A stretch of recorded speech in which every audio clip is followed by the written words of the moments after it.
Welcome to Live at the Ink Home Edition. Today's broadcast is brought to you by Evolution Sales, Sailing Evolved. VX1, the fastest growing one design in North America. Sailing Ink, get it at the ink. J-Boats, Sailing Ink is the broadest reaching J-Boat dealer in North Also, be sure to stop by thesailingink.com to see today's daily deal. Enjoy the show.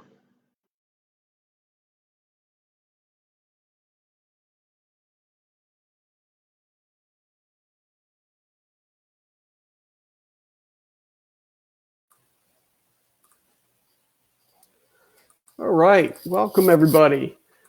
My name is Bill Williams, and I'm with Sailing Ink, and I wanted to talk here for just a couple minutes before we get started. Again, welcome to Live at the Ink Home Edition. Today's broadcast is a slight evolution from what we've been doing in the past.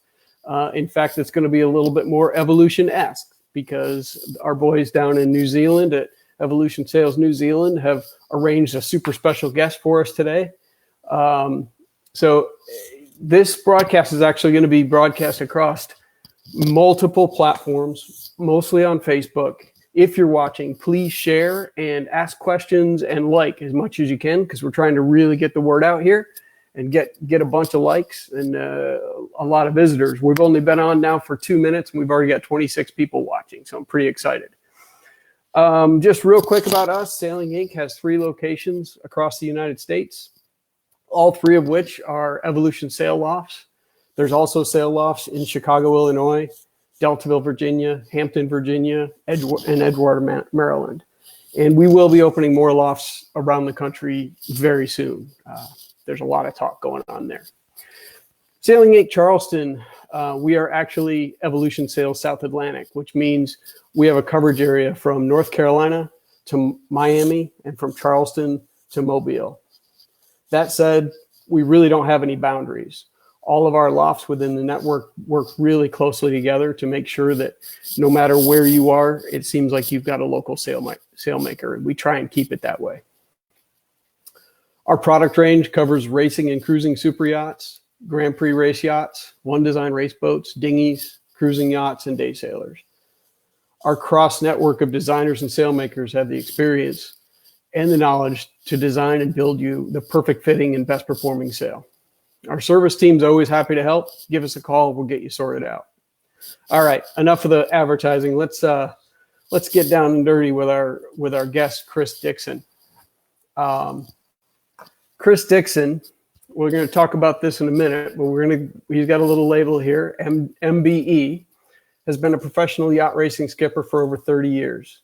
He's raced successfully. Sorry, I am reading this because I don't want to mess this up for you, Chris.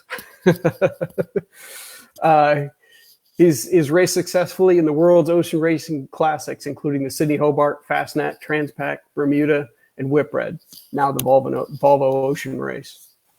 He's based in Auckland, New Zealand, and has 2 teenage daughters. He's skippered 5 America's Cup, owned his own America's Cup and Whipred teams, and CEO for 2 America's Cups. He's won numerous dinghy titles, competed in the Olympics, and won more than a dozen world titles. Chris is an enthusiastic freediver, stand-up paddleboarder, and regular television and radio yachting commentator. He races and cruises thousands of ocean miles every year. In 1987, and he's going to speak to this a little bit, I hope. In 1987, Chris was awarded the MBE, Member of the Order of the British Empire, for services to yachting.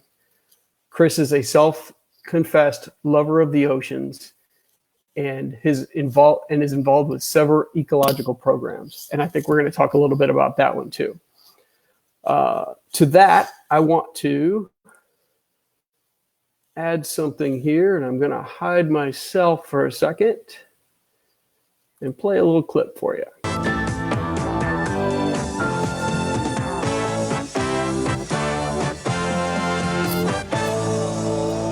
I bet bet $5,000 right now America 2 beats the Kiwis. I'll bet Michael Fay. That's who I want to bet is Michael Fay, $5,000 that America 2 beats him tomorrow. Greetings from Fremantle. That comment from Tom Blackhawler last night indicates just how important today's race between New Zealand and America 2 is. And not just for the two syndicates racing. The clash will be crucial for the fortunes of America 2 and for Tom Blackhawler's USA. Yeah, I don't think we put the Newark Yacht Club out of the America's Cup. They've lost 5 races so far in this round, and we were just one of them. Having won that race, talk on the money side, I think, Tom, there's some little question of $5,000 which BNZ Challenge is more than happy to take off your hands as offered yesterday. So I'm deeply indebted to the BNZ Challenge. And happily so. We'd actually prefer that Tom wasn't indebted to the challenge. You don't happen to have any cash on you, do you, Tom? I just have a few dollars, Chris, but we'll be around for a while, I think, so you'll know where I am. How many dollars have you got? About 7. You want them now? We'll say 7. Okay. So, sorry, correct. Honey, do we have any more money? Oh, here, I got 12. Let's squeeze the first 12. We actually have got to face each other tomorrow. Debt will be settled by then, won't it, Tom? Maybe I can win my money back. Is this a double or nothing on tomorrow?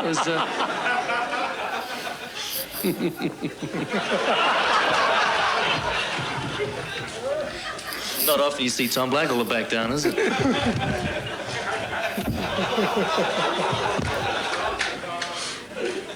Come on, double it, Tom. Double it up. Double bet.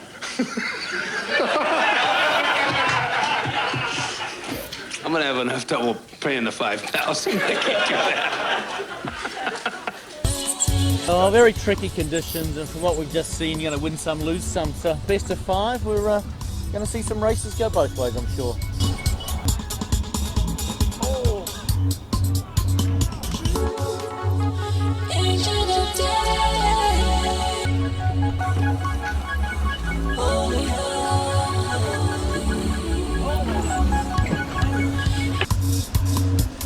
Yeah, a good week, and both teams saved the best racing till last, and close racing, and could have gone either way. Magnussen, his guys sailed really well, and happily it was our turn to get the last putt, so we're pleased to take the win.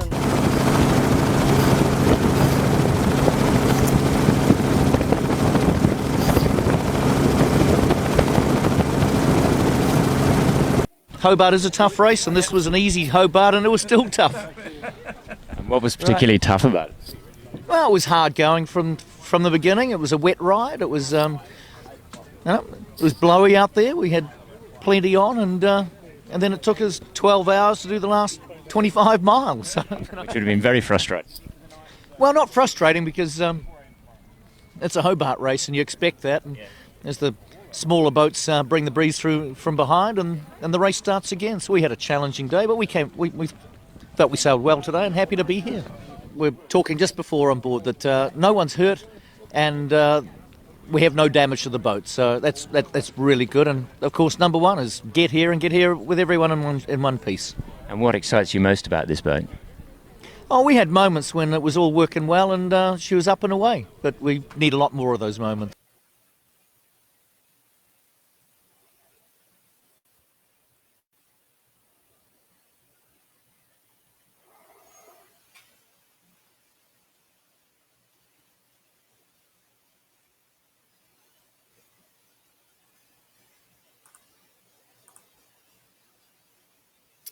All right. I hope everybody enjoyed that clip as much as I did.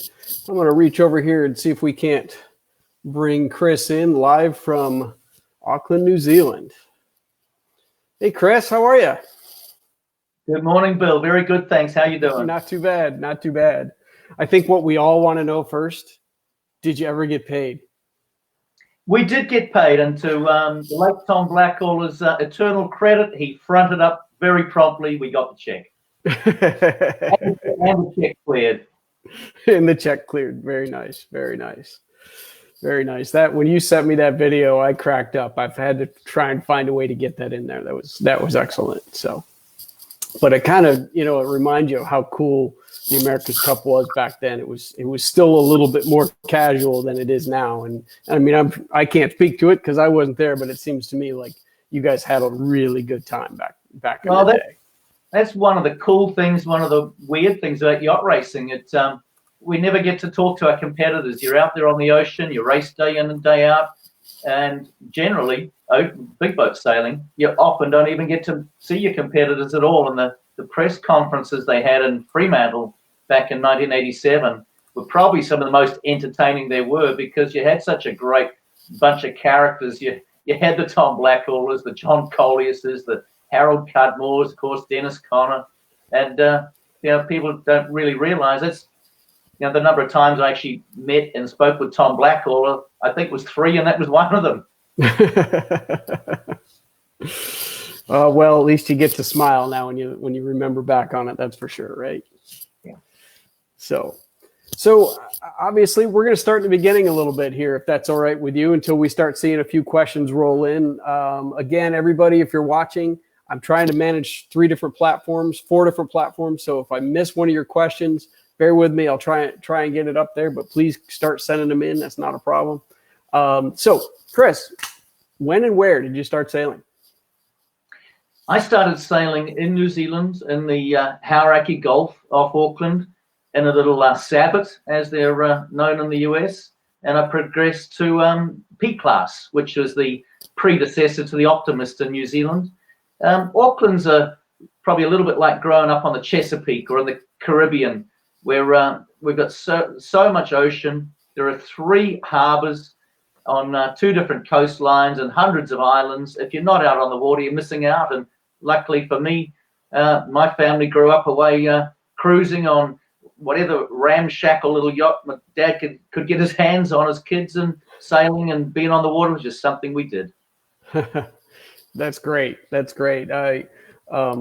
I was lucky enough to be in Auckland a few months back in January, meeting with Rodney and the Evolution guys, and we did get on the water for one Wednesday evening on the motorboat, and it was a sailboat called Motorboat, for just in case everybody didn't know. But yeah, it's gorgeous, and for a Wednesday night, the number of boats that come out is just incredible. It's just absolutely incredible down there, and everybody, the mentality is all about yachting and sailing for sure.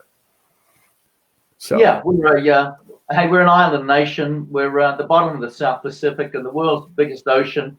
A couple of little dots of land, and if you're not out on the water in a kayak and a yacht and a powerboat and on a paddle board, if you're not out there in some way or form, you're missing out, like any island nation. Absolutely. And sticking with the youth, you went on to become a youth world champion. At what age? Well, the Youth Worlds was more compact. It was like a Junior Olympics back in my day. It was for under 20s. I don't know what the age limit is. I guess it's probably the same, but it was for under 20s back then. And they had a double-handed class and a single-handed class. And I was fortunate to be adopted. I was New Zealand junior champion, so in the little P class, so for under 16s. And I came out of that, and the crew in the 470 who'd been to the Youth Worlds before was 19, and the skipper was too old. And he approached me on the beach one day and said, "Hey, I need a helmsman to sail the 470 to go on the Youth Nationals and try and win the Youth Nationals to go to the Worlds. You want to come and drive?" I said, "No, I've never sailed on a boat with more than one person on it with a mainsail. I wouldn't know what I'm doing." It was Dave Mackay. And Dave said, "Look, Don't worry about it. I'll rig the boat. I'll tell you what to do. All you got to do is steer." And that's what we did. And we went on and won the Youth Worlds. It was the first time New Zealand had won Youth Worlds. So I was 17, but all I did was hang on to the tiller. And Dave Mackay, who became Mackay Boats, and Mackay Boats still builds top-level Olympic class yachts to this day. So that was my beginning. Thank you, Dave. Yeah, we're actually a Mackay dealer because we sell the VX1 over here in the US, and we sell a bunch of those every year. And we did get a chance to go visit them for an afternoon or a morning and an afternoon, I guess. What a great spot, and great guys. Yeah, funnily enough, I bumped into Dave a week or two ago. There's a farm supply store just outside Auckland. It's in a rural area, and it's a drive-in, drive-out, big farm supply. And I run a few cattle on a farm property I've got, so I stopped in to get a little bit of a few pellets or something to supplement the calves, and Dave was in getting something for his horses. So there you go. Life was on. There you go. There you go. So after Worlds, right around 2000, you actually went in and you did some America's Cups, but to stay in the smaller boats, you did do a couple of Olympic campaigns as well, right? Can you tell us a little bit about those? Well, I went on after winning the Youth Worlds with Dave. He was then too old, and I went on to win two more with my schoolmate Hamish Wilcox, who went on to and is still doing great things, coaching Peter Burling, Blair Tube, and with Sean Reeves. And from that, I got into match racing and had some success early on, and really that opened the door. In parallel to the Olympic sailing, I was doing the sailing of 470, and in the 470, I worked hard for the 84 games in LA. We got in the pre-Olympics, in the 2 years before the LA Olympics, we got a bronze. In the pre-Olympics, the year before the Olympics, we got a silver. We won the North Americans, came second in the world. But at that time in New Zealand, we had number 1, 2, and 3 in the world, with Dave Barnes, myself, and Murray Jones. And none of us, we had our New Zealand Olympic trials, top 3 in the world, all Kiwis. None of us won the trials. Another guy had the regatta of his life and won the trials, so none of us even got to go to the Olympics. And really, that was, I did a couple more Olympic campaigns. I actually went, I did the trials again for 88. Hadn't sailed a 470 for 4 years, and Earl Berry and I jumped in, and we still came second in the trials after 1 week of training. And 4 years earlier, after 3 years full time, we came second. I thought, well, 3 years full time, came second in the trials, and 1 week we came second. That kind of puts in perspective. But when the Olympics were in Sydney in 2000, Sydney, it's a hop, a skip, and a jump for us in New Zealand. And I thought, well, I still haven't actually been to the Olympics. And to predate that a little bit, in 1980, I was part of the New Zealand Olympic team to go to Tallinn, the Russian Olympics, and we boycotted. So really, from 1980 to 2000, I had 3 goes at going to the Olympics, and for different reasons, never even got there, even though I was in the top few in the world. So, Sydney 2000, I decided that it was time I went to Olympics, and I got into a tornado. I thought, I don't know anything about a tornado, but we'll figure it out. And as soon as I figured out, they're not monohulls, they're not multi-hulls, they're actually monohulls, because if you've got 2 hulls in the water, you're going slow. So you really only want to have 1 hull in the water at a time, and they're a monohull with a lot of beam and a lot of riding moments. So as soon as I figured that out, we did okay and made it to Sydney. I think we got up to ranked 10th in the world. Out of the 12 races in Sydney, we won 3 or 4, got second in a few. With a day to go, we still had a shot at a medal and ended up 5th. And 5th was probably about right, because those the first couple of guys, they were really good. On a perfect regatta, might have got a bronze, but reality, 5th was pretty good. And I was getting a bit long in the tooth by then anyway. It was like, well, tick. I made it to an Olympics. There you go. There you go. Well, I mean, it's still pretty impressive. That's to even have a chance to go to that many, and even make it through into the trials. It's pretty impressive. We've got a lot of young athletes over here in the States that, I wish we could send them all, because they're all such good kids. But you got to have the best guy go every time, right? And well, that's the trouble with Olympic yachting, because it is representative. It's 1 per country. And I know in the US you've got a couple of classes where you've probably got 3 in the top 10 and all deserve to go. Yeah. But like us in the 80s and the 470s, I mean, New Zealand, we owned 470 sailing. We Kiwis won the pre-Olympics, we won the Worlds, we won North Americans, won the Europeans. Didn't matter, Kiwis were on top, but we had we had 3 or 4 in the top 10. Only one gets to go, and that's a hard part about Olympic sailing. So don't start me on it too much, because I'll turn the kids off. I'll go, kids, it's a hard road, and often, it's not that there's no reward at the end. You don't even get to know what the reward might have been, because you don't get to go. It's a hard road.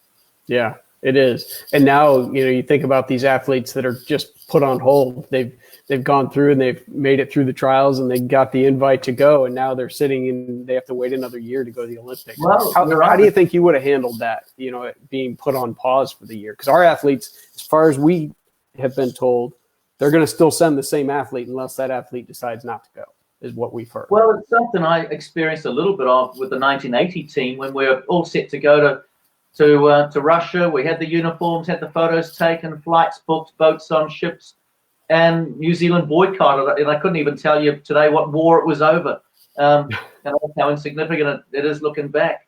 So I've had a little bit of a taste of it.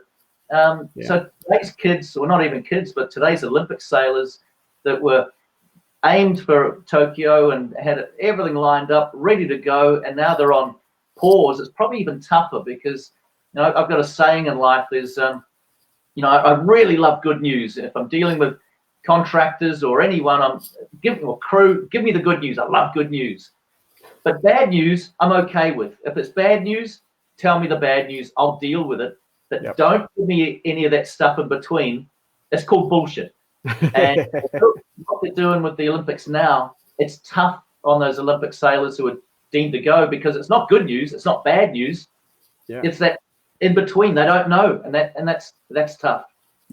Life is on hold, and it's there's a whole we risk a whole generation. Well, we're not risk. There's a whole generation now who are at their prime, and whether it's Olympics or whether it's a Worlds or whether it's a Nationals or even a local regatta, we've got a whole new generation that are being deprived of their year of opportunity, and that's tough. It is really tough. Yep. And then we're all going through it on one, small levels, I guess. So Peter Johnstone says that Santiago Lang won gold at over 60. So I guess he's challenging you to go ahead and get back in it. I think he probably was. I know Santi very well, because he got into tornadoes similar time as I did, aiming for the 2000 Olympics. And we're a similar story. We'd never raced tornadoes before. We'd actually raced against each other in youth sailing decades earlier. And we got into tornadoes. He's from Argentina. I'm from New Zealand. We ended up kind of in a similar progression, where when he was 25th in our first Worlds and I was 30th. And in the second Worlds, he was, maybe 17th and I was 16th. Similar progression. We both went to Sydney. I forget where Santi came, but similar though. We were 5th and he was certainly top 10. Good results. We didn't medal, but we were on the progression up, and we'd been to an Olympics. And Santi kept at it, to his credit, and went on to win gold. And well done, Santi. I found it tough in Sydney in 2000, and man, to still be going at it 15 years later. He's a star, and deservedly so, got the gold. Absolutely. So it's not posting over here, but from our Sailing Inc. Charleston page, Dave Falconer, sorry if I messed that up. Do you have any stories from citizen match racing back in the 80s? I believe we're going to touch on a little match racing here in a minute, but that might be a good transition for us to move over into the match race stuff. Do you have any? Back in the 70s, really, I think there were probably 3 or 4 events in the world, and Congressional Cup was one of them, and that's the one we sort of knew, and America's Cup, obviously the pinnacle, but circuit events, I think there were, there's Bermuda, and there were 3 or 4 going. Anyway, New Zealand, very progressive, started an international match race regatta, and managed to con. I think Dennis Conner, and there was Dick Deaver at the time, Harold Cudmore, Australian John Bertrand. They managed to get all the top players to come. And the regatta was sailed in a boat called a Stuart 34. My dad owned one, so the Stuart 34's got an entry. And they had their own selection series. There's probably 30 of them racing 2 or 3 times a week. And my dad won the Stewart 34 selection, so he got an entry into the Citizen series, as it was known, Citizen Watches. Right. Yeah. And I was the teen. I've got three brothers, and my older brother was on the main, and I did the tactics, which really meant I was a teenage kid at the back that didn't do anything but the backstay probably. Long story short, we went out and we won. My dad won this New Zealand's first international match race regatta against all the top players.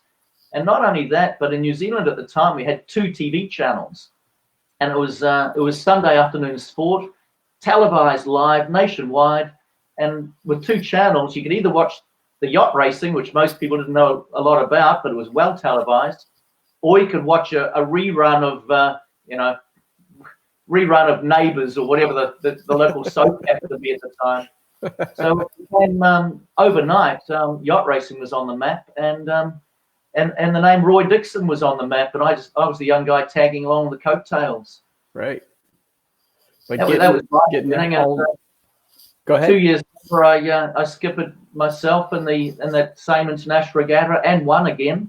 So firstly, as tactician, as a 17-year-old for my dad, and then a few years later as a 20-year-old skippering. So that was my introduction to the world of match racing. That's awesome. And that kind of launched you into America's Cup level sailing, correct? Well, not really. That got me to the Congressional Cup in Long Beach, and I took a great crew of guys and met a bunch of friends who became lifelong friends there. Took a few years to actually win the Congressional Cup, but eventually did. And so match racing, I was just the only Kiwi out there on the world, it wasn't professional, but we kind of eked our expenses out of it somehow, and that was my introduction to the world of yacht racing. I then figured out at an early stage that I wanted a career in sailing, and the sailmakers got all the good rides, as you still do. So Hood Sails in New Zealand was the biggest sailmaker then, and globally as well. And I joined Hoods in the 1970s, worked for Tony Bazade in the Hood Loft in Auckland, and got to go to Kenwood Cups in Hawaii, and got to go to different regattas as part of the Hood Sails team. Okay. And fun story, I was going to the 470 Nationals just after New Year's in New Zealand, and I'd sold about half a dozen sets of sails to my fellow competitors. They liked the sails I was using, and they wanted a set, but production was full in December, and the production manager in Auckland said no, he couldn't squeeze them in and couldn't do them. So it was Christmas. It was the day after Christmas. Everyone's on vacation, but I was in at the loft, and a couple of the guys had volunteered to come in and help. And I was seam sticking jibs, and a couple of the guys were seam sticking mains, and we're checking them out. And Chris Bazade, who ran the Hood Loft in Marblehead, was still a shareholder in the New Zealand one. Had to pop by and check in on his New Zealand subsidiary, and wondered why the lights were on. And to us, and I told my story. I've sold 6 sets of sails, and I'm not going to not deliver them. So, we're working through the holidays. We're just going to get them done. And I think out of that, Chris offered me a job in Marblehead, and he got me to Sardinia to helm Scaramouche, the Freas 45, as part of the American 3-boat team in the Sardinia Cup. And those were the days when there were 60 boats competing from 20 countries. Wow. In the keelboat teams, and so here's a young 20-year-old Kiwi kid helming in one of the American boats, and on Scaramouche, I think we were the top boat, and the American team won the Sardinia Cup. So those were the doors that opened for me from without being planned, from the dinghy sailing and getting a lucky break with Dave Mackay to tactician for my dad, match racing, working in a sail loft. You look back and it was quite a nice progression. At the time, it was, you just took whatever you could get and did whatever sailing you could. Yeah. Wow, that's impressive. You definitely got some breaks, but you earned it too. I mean, you caught his eye when he came by and the lights were on and you guys were in there working the day after Christmas, when the rest of everybody else, the rest of the sailors in that area were probably in Sydney getting ready to do the Hobart, right? Well, maybe. I wasn't trying to catch anyone's eye. It was just I felt really bad. I've sold these sales for the Nationals in the next week, and man, I'm the sales guy. I'm not a great sail maker. I can stick some seams, stick a sail together. I can stitch it up. I'm not great, but I'll get it. It's like, man, we just got to get it done. There you go. So really, when the America's Cup came round, the Aussies winning in 1983 was the big one, because in New Zealand, we're close to Australia. Well, close, but we're 1,200 miles of ocean apart. They're a long way away. Yeah. And they're a brother country, if you like. And we're not twin brothers; they're the big brother, and they can be bullied sometimes. But we're still closer to Australia than anywhere else. And when Australia too won the America's Cup with their wing keel, in New Zealand, we basically turned around and said, well, hey, if they can do it, sure, we can. And that's our attitude in New Zealand. And that was the beginning of the New Zealand America's Cup campaign. And I just happened to be the only Kiwi out there on the world circuit, living and working in Marblehead and Boston for Hood Sails, and sailing on anything and everything worldwide, and doing okay. So I just happened to be the guy that was out there doing it at the right time. Yeah. So were you part of the launch of Kiwi Magic, or who kind of ran that program? It had a bit of a bungly beginning, if you like. The guy who put the money up to enter the America's Cup didn't actually front with the money, and it went through a few different hands before it got a merchant banker involved, who took the bull by the horns and got me involved.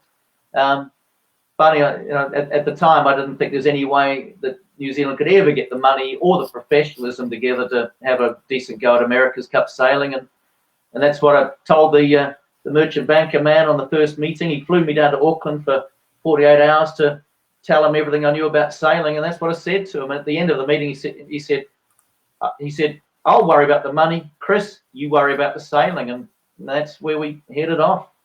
Nice. Very nice. And so from the list that I've got here, it looks like you sailed with Kiwi Magic, then you went and sailed with the Japanese, then back to New Zealand, then spent a long time with Oracle. Yeah, I've been very fortunate in my America's Cup sailing. That first New Zealand America's Cup campaign, we made the semi-finals, and we're the only team to take a race off Dennis Conner Stars and Stripes out of the last 3 rounds, out of the semi-finals, Louis Vuitton finals, and America's Cup. Conner beat the Aussies 4-0. He beat Tom Blackaller in the Louis Vuitton semis 4-0. Yep. And he beat us 4-1 on the way through. We were the only ones out of those 3 to even take one race off him. He was pretty powerful. And that was, of course, like every campaign, it was multi-million-dollar campaigns. But on the sailing team, I forget what we got paid. It was something like $100 a week. We got fed and housed, and we didn't make any money, that's for sure. We got an allowance. And the next America's Cup campaign came around, and the Japanese were entering the game, and they were offering a paycheck that was commensurate with international sport. And I looked at what we'd been earning in the New Zealand campaign, and earning real professional money with like any other sport. And I went to skip for the Japanese team, and that was a great experience.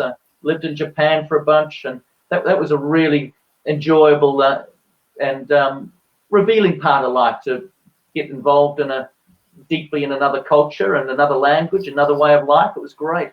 Yeah. Following that, I did my own campaign. I owned my own America's Cup team, and in '95 in San Diego, New Zealand had 2 teams competing. We had my Tag Heuer Challenge, sponsored by Tag Heuer, a Swiss watch company, and we had a Bruce Var designed boat built by Cookson's, Lidgard Sails. It was a really bones of the ass bare bones campaign. We didn't have the money to do anything we'd like to, but we were there. We had 1 boat, 2 masts, and a great team of people, and we had a great campaign. Won a lot of races, and it went really well. Not quite as well as we'd have liked, but went really well. And Team New Zealand was the other New Zealand campaign, and of course they won. So there you go.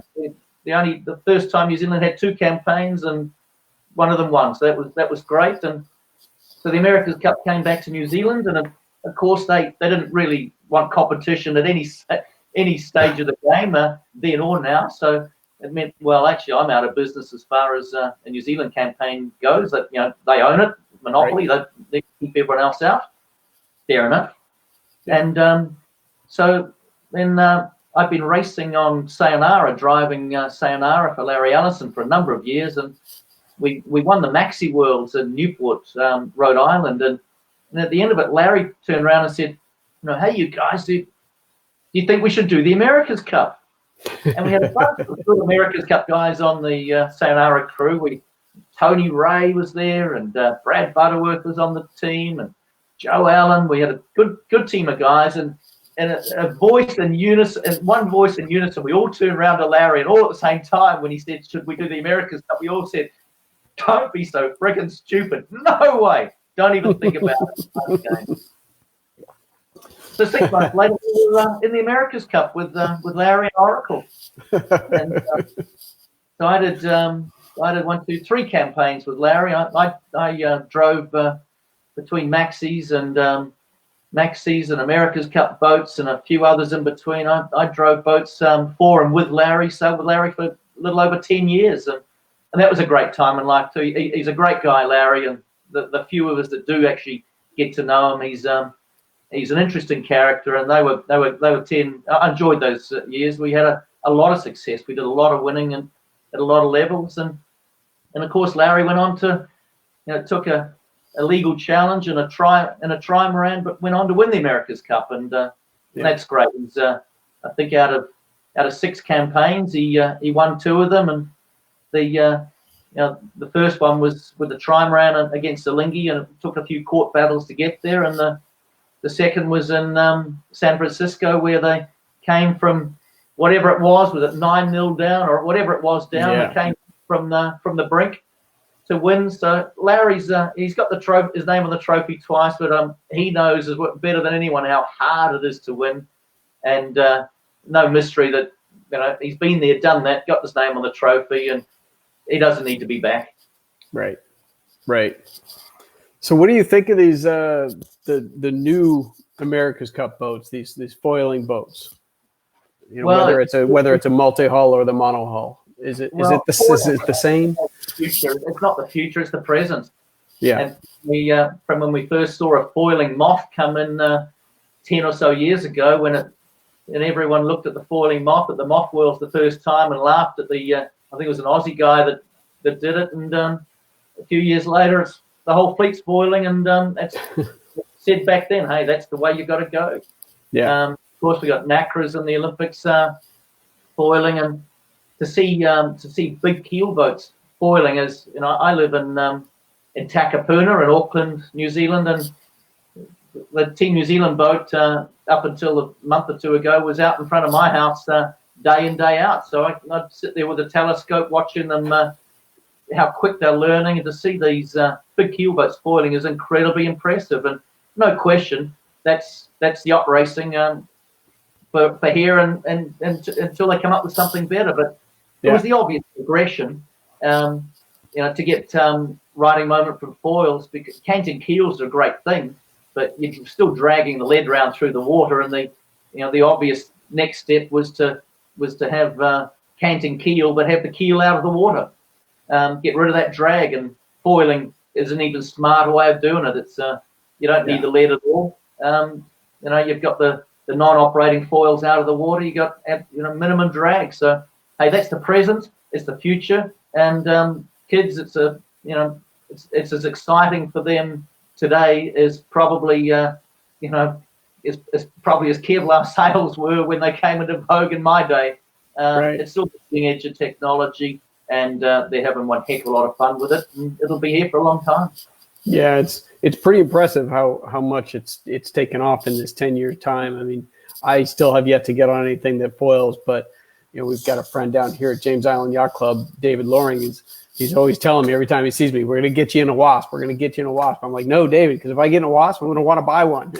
So I can't. Well, I see the wasps. A bunch of my friends have wasps, and I got a couple of mates that used to Olympic windsurf, and they're under the windsurf foiling. They've rejuvenated. They're out there again foiling on the windsurfers, loving it.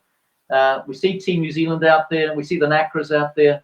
The next step, without doubt, for club sailing is we're going to see a whole swathe of 30 or 40 foot foiling boats, and your Wednesday night races that used to be sport boats with trapezes and canting keels or whatever it might be. They're long. They're yesteryear. In a very short time, we're going to see those sort of one design classes. They're probably a 30-foot box and a 40-foot box of foiling keel boats, and that'll be a whole another swathe of fun. Oh, sounds crazy to me. These people are crashing into each other in Charleston, even without foils. I can't imagine if they're doing that much, those kinds of speeds. But well, a bit like motor racing, maybe you got to have a bit of carnage occasionally to keep everyone interested. There you go. We all watch auto racing for the wrecks, right? So, and you did a couple trips around the planet too, right?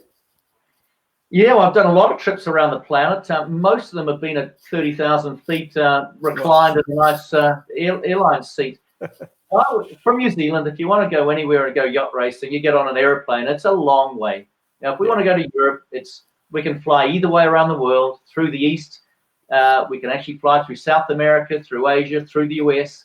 Either way, doesn't matter. It's 12 hours to LA or 12 hours to Hong Kong, Singapore, Tokyo, China, and then another 12 hours. It's 24 hours to Europe. It's a long way. And every time I do it, man, this is a big planet. It's a long way. Well, I got to race around the planet in a Whitbread 60 back when it was Whitbread days. Now it's Volvo, of course. And in the Whitbread 60, when you sailed every single mile and seen every single, however many million waves, and at the end of doing the Whitbread or Volvo race, I got to the end of it and I thought, man, this is not a very big planet. It was the opposite to what the feeling I thought I'd get, like sitting on a jumbo. It was the opposite feeling. Wow. Because you're just so plugged in for so long. Have you still got me? Because I've lost you on my screen. If you still got me, that's okay. I've still got you. I think everybody else still has you. Can you hear me okay? Yep, no, I've still got you. I just don't have a screen. That's all right. I will keep going. So, so the Whitbread Volvo for me was made me realize how small the planet is. And also, even back then, we'd be racing in the Southern Ocean. In those days, it was much less traffic than today. And we'd be 1,000 miles from everywhere. Navigating a way around icebergs, seeing icebergs regularly, and never forget seeing a empty plastic drink bottle covered in a bit of moss float past in the Southern Ocean. And that was 30 years ago.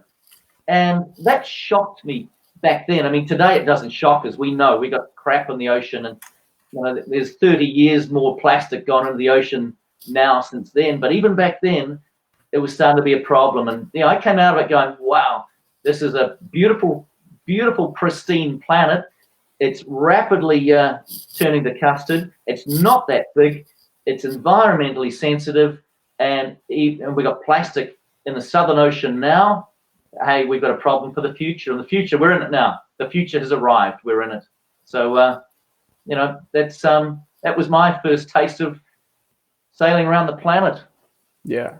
So, Matt Jess, have you got me back yet? Yep, there you go. Okay. So Matt Jest from our Sailing Inc. platform just reached out. So I reposted it over here asking, what were the reasons for choosing the Far over the Swarbrick Whitbread 60? Did you ever regret your decision? I knew that from America's Cup sailing that having two boats is an incredible advantage when you're in a new class. Even in an existing class, you get to fine tune. But when there's a brand new class and you know nothing about it, two boats is essential. Otherwise, you just don't get to first base. So it was my first Whitbread campaign. I wanted to do it right. I wanted to do have 2 boats to learn what you needed to learn, and I wanted them from 2 different design stables, and we ended up with 2 quite significantly different boats. Right.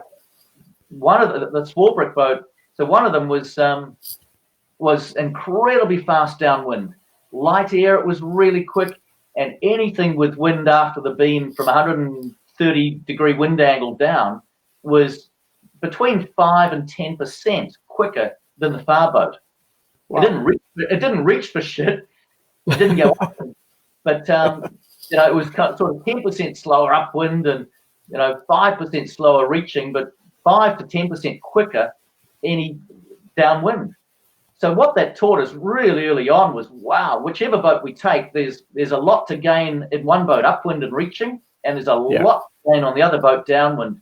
So we ended up, we could have taken either boat, and if we'd taken the Swarbrick boat and refined it and done all the work that we did to the far boat, we'd have been so much quicker on all the downwind legs. We'd have won by a huge amount, and we'd have minimised we'd have hurt a bit in some of the other legs. The far boat, well, happily everyone else had far boats, and we managed to optimise ours to be the quickest downwind one, and we did that solely from learning from our other boat that was quick. And so when we went to race the far boat, we knew what was there to gain, and others didn't. So everyone's weight conscious, and everyone knew that weight was important, but we knew how much, and we knew it wasn't a little bit important, it was huge. Wow. So we were the most ruthless on weight by a long, long way, and we basically set the new standards that they use even to this day on how ruthless to be on weight, because we knew what the difference it made. Yeah. Well, I watched U.S. Sailing's been doing a lot of these little videos as well, and Charlie Enright and Mark were on a chat the other day, and they were talking about they're going to do the 60s or the Amoka 60s that are semi-foiling boats, right, or foiling boats, but they're taking boats that normally have very short-handed crews, and now they're adding a lot of crew weight. How do you think that's happening? Are they having to add something to the foils to keep the boats foiling, or are they taking weight out of the boat to try and make them, perform to their nature, I guess? Well, I don't know how they're going to do it. There's way smarter people than me out there and more current than me to know, but I know, as they know, how much difference that weight makes. And the quickest Damokas out there, I mean, Hugo Boss is the lightest by a long way. We don't know how much lighter, but they put the most science, most effort into it. And if you're like me, you've had the chance to look over Hugo Boss. I mean, there are little bullet blocks and little fittings on that boat that you probably wouldn't put on your Optimus, or you'd be worried to have them on your Optimus. They're ruthless, and just how they get on with the new Amokas with 2 crew and all the extra equipment and that goes with it, it's going to change the boats quite a lot. Yeah. And even when I did the Whitbread, I remember first leg on average, previous races had taken about 28 days from memory. And on our BPPs, we thought it was probably going to be 26 days. It looked like it was going to be 24 to 28. 26 was kind of a nice mix. And our food pack, for our 11 crew, we got our food packs down to a little bit under 10 kilos a day. They were 8 or 9 kilos a day was our food pack. Each day's food was freeze-dried, vacuum-packed, and in a package, and that was day 10, and that's what it was. And so logic would say, well, if you think, the leg's going to be 26, but it could be 28 days, well, most people would say, well, we better take 30 days of food just in case. Right. The conservative would take 28 days of food because that's the longest it should be. Mm-hmm. The brave would take 26 days of food. Well, on Tokyo, I think from memory, we took 22 days of food. And the reason we took 22 is that, well, hey, we might have a quick leg and be 24 days. We might even be 23. And each 10 kilos, but each 20-pound pack of food, the most expensive ones are the last ones. I mean, the first day's food, it's gone tomorrow. You've carried that weight for one day. You've eaten it. So the first day, you may as well have steak, and you may as well have a banquet for the first day, because you carry it for one day, second day it's gone. You use fuel. Whereas the last day, man, you've carried that food for 25 days before you actually get rid of that 10 kilos. It's expensive. Yeah. So we were ruthless. We said, well, we were looking at how much we could cut down the last 4 or 5 days of food. In the end, I butted in and said, let's just get rid of them. We'll get rid of, that's 100 pounds off the boat every single day for the first 20 days. And on the way through, somebody might not be hungry, or you get, somebody's feeling a bit off one day. We'll put little bits aside, and we'll try and, we'll work really hard. We'll be going faster, so we won't need as much food. And that's the mentality that we took into that race, and it paid huge dividends for us. Out of the 6 legs, we got 3 firsts and 2 seconds, and that's the guys today. They know how to be ruthless, and if they don't, they'll soon find out, because this next Volvo with the Amoka boats, no question, you've got to have boats that are strong enough to finish first. First, you must finish, all that good stuff. You've got to have a good boat, but weight, when you're foiling, downwind race, weight is the biggest thing. It's the biggest killer, and the more they get rid of, the better they'll be. Absolutely. Another question that somebody had for them was, unfortunately, and this is going to segue into another little project of yours, but for the next set of questions, but is when they're part of this course is going to take them up into some areas of the world that's kind of uncharted, and they're foiling boats, and there's a lot of trash in the water there. Would you be worried about ripping along and ripping a foil off? Well, I won't be worried, because I'm not doing it. Well, but if you were on one of those boats. No, I get what you mean. Yes, one of the downsides of foiling, downsides for the boat and the environment, is the marine life doesn't hear you coming. And we've all had, those who've been ocean racing, we've all had multiple collisions with sharks, with whales, with sunfish, as well as with the odd log and container or piece of debris. And even a big clump of ocean seaweed that's got barnacles and marine life growing in it is really dense. And you sail into that stuff in a keel boat, as most of us have at some stage. You stop with a bang and a thud and a bump, and you stop in a hurry. Yeah. Foiling is going to be a whole different dynamic. They are going to hit stuff. They're going to hit a lot of stuff, and it won't be minor damage. So that's something they're going to have to really rack their brains about. I don't know the answer, but how do you get a foiling boat around the planet without disintegrating the foils? It's going to be a real big ask, and that's one of the downsides of foiling in modern sailing, modern ocean racing. Sailing a foiling boat around a little Olympic course, or a little America's Cup course, or in a harbour race, that's fantastic, hallelujah. But you get out and start doing 100 milers, 200 milers, transpacks, whatever, the odds of getting to the finish line probably go down significantly. Yeah, absolutely. I don't know the answer, but they'll be figuring it out. Yeah. So segueing beyond now into the oceans a little bit, as I was doing some research, preparing for this, I ran across an interview with I believe is in Auckland, a news guy, and you and Phil Somerville were sitting down and chatting to talk about eat less glass or eat less plastic. This is the project that you were part of, and Ed, can you tell us a little bit about that program and kind of how you got into it and how it came out?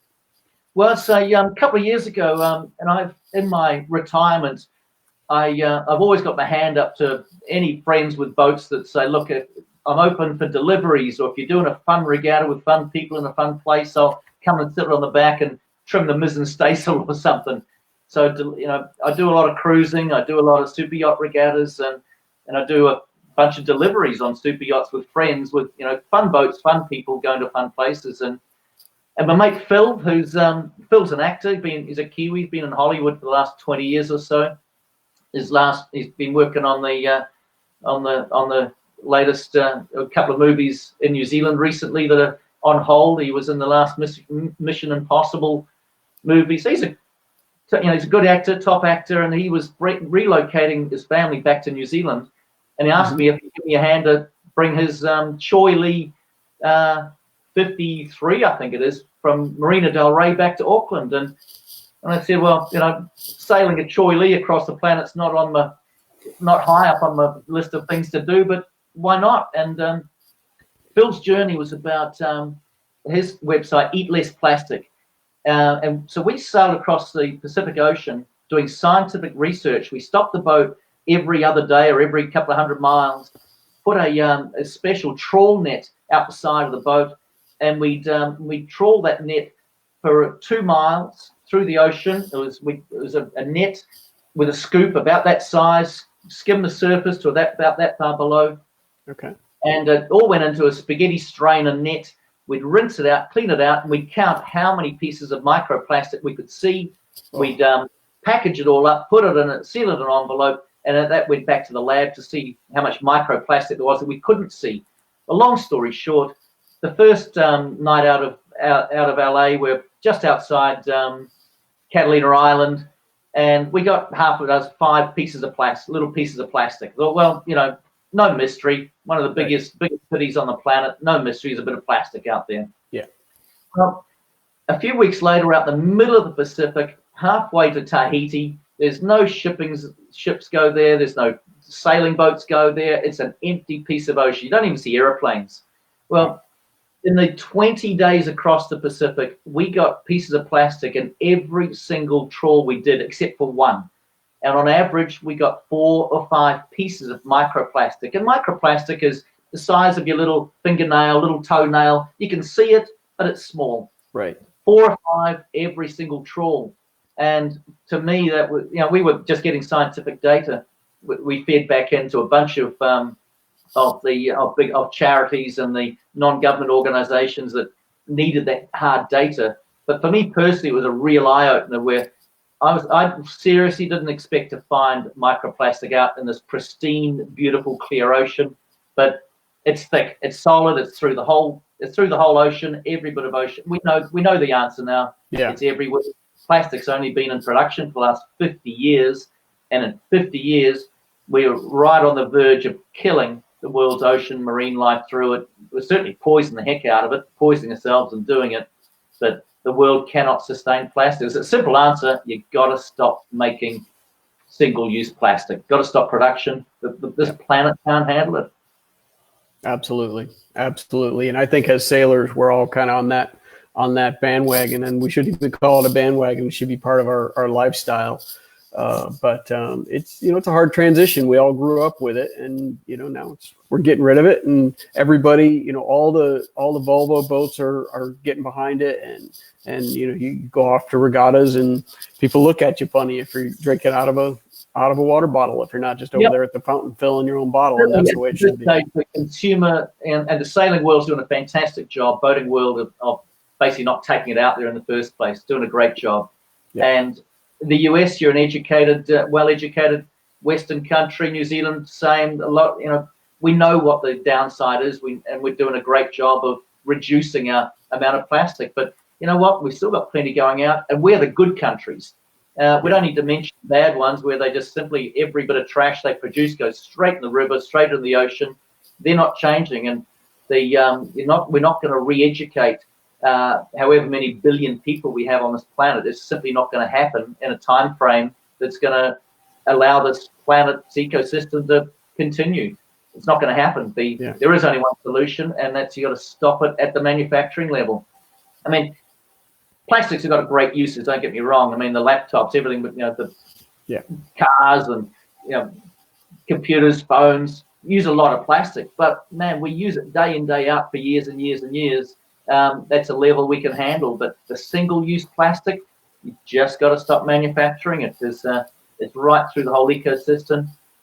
Did you know that every time you eat fish, you are eating plastic? There's not a single fish anywhere on the planet that you can buy now that doesn't have plastic, microplastic in it. Yeah. That's the fact. So, hey, we're eating it. The fish are eating it. It's in the system. There you go. That's what I learned through sailing with my buddies, Bill and Jerry, across the Pacific. Okay. Well, I actually went back and listened to that interview a couple of times, and I've surfed that site. I'll pop it up there again. Everybody write it down, visit the site, comment on it because it's pretty impressive. But yeah, it's very impressive, and we appreciate you guys doing it and you taking the time and going with them and helping them out to grab that data.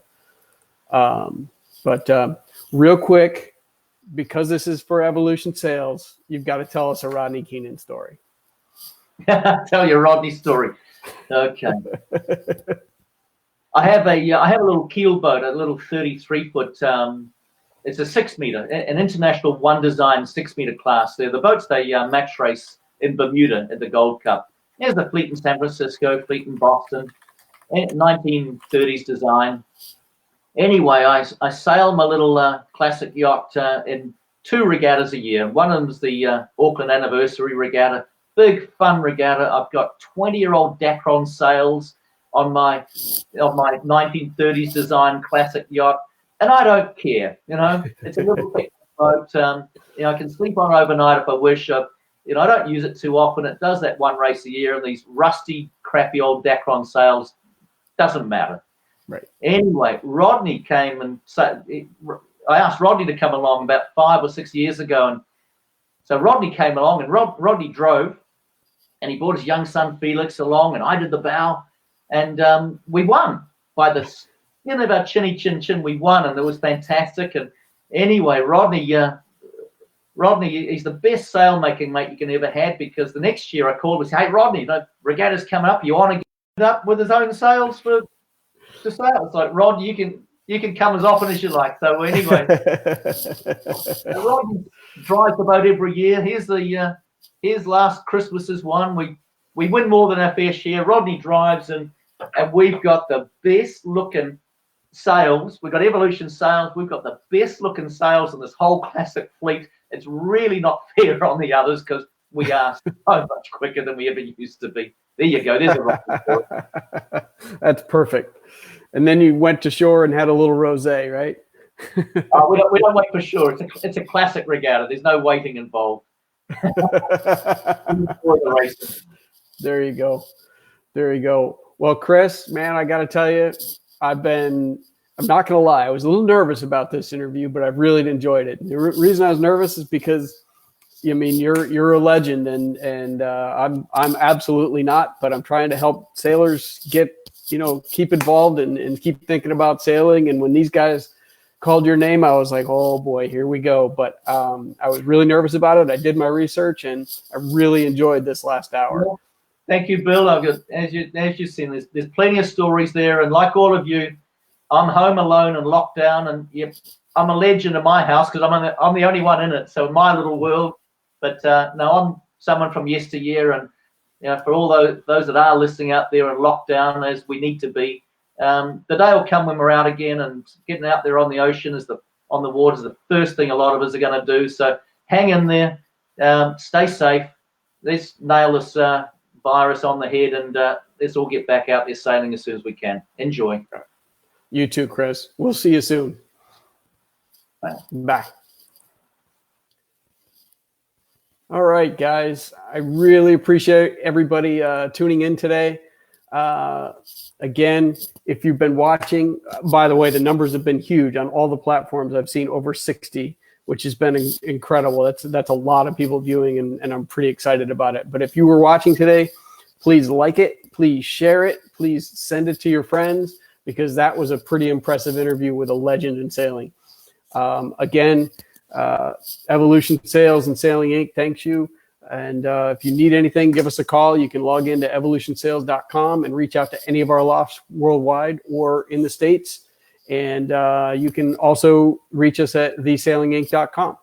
And I think we've got a couple more interviews coming up this week. We've got a local sailor from Charleston.